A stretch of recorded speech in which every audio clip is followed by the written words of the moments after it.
La famille du prince Harry a été la cible de commentaires violents de suprémacistes blancs. Son prix au jeune Archie, le fils de Harry et de Meghan Markle, a été traité d'abomination. Le podcast de l'horreur.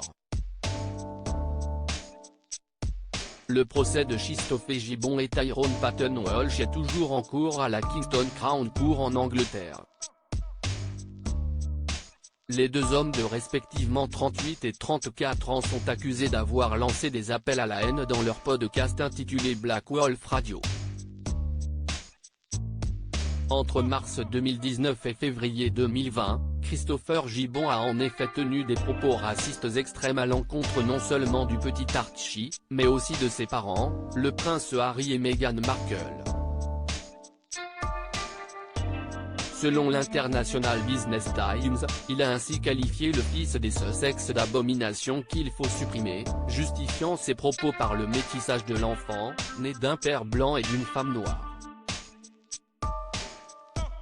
Particulièrement haineux à l'encontre des relations mixtes, le mariage du prince Harry et de Meghan Markle et leurs enfants ont en effet été pris pour exemple. Quant au prince Harry, il devrait selon eux être assassiné judiciairement pour trahison. Durant le procès, les deux accusés ont nié les faits et assuré qu'ils n'avaient pas participé à la publication de contenu terroriste. La procureure Anne White en charge du dossier a déclaré que ces deux hommes sont d'extrême droite. Ce sont des suprémacistes blancs déterminés qui n'éprouvent aucun remords quant à leurs actions.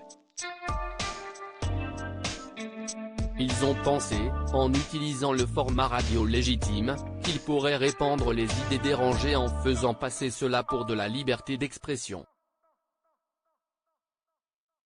Ils employaient des éléments de langage encourageant leurs auditeurs à commettre des actes terroristes contre les communautés qu'ils détestent.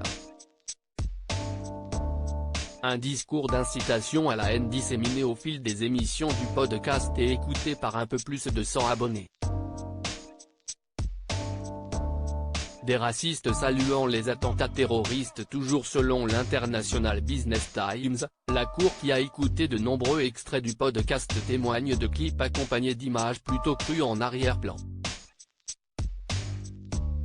Le duo formé par Christopher Gibbon et Tyrone Paton Walsh n'a par ailleurs pas hésité à saluer certains attentats meurtriers de ces dernières années comme l'attentat suicide de la Manchester Arena en 2017 ou la fusillade de Brenton Tarrant dans deux mosquées de Nouvelle-Zélande en 2019 suite à laquelle plus de 50 personnes étaient mortes. En plus de leurs propos racistes envers les musulmans et les noirs, le duo est également à l'origine de remarques antisémites.